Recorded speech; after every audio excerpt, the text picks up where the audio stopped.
Most people apply for credit-building cards hoping they'll finally improve their credit score fast. But here's the truth, no one tells you. Some starter credit cards help build credit history, while others become surprisingly expensive because of fees and high interest rates.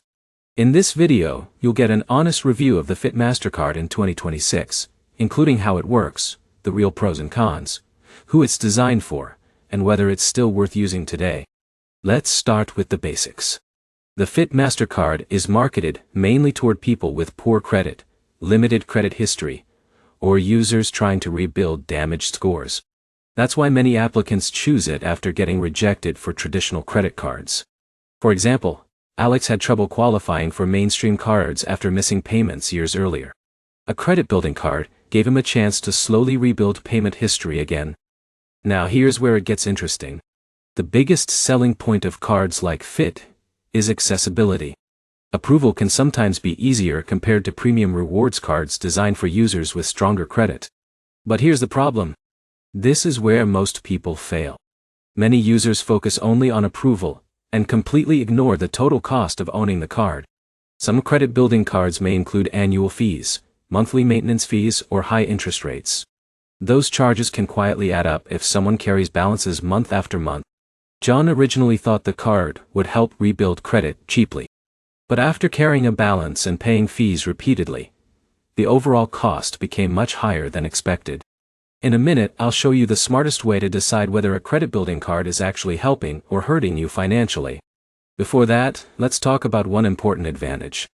Responsible usage of credit cards can absolutely help improve credit history over time.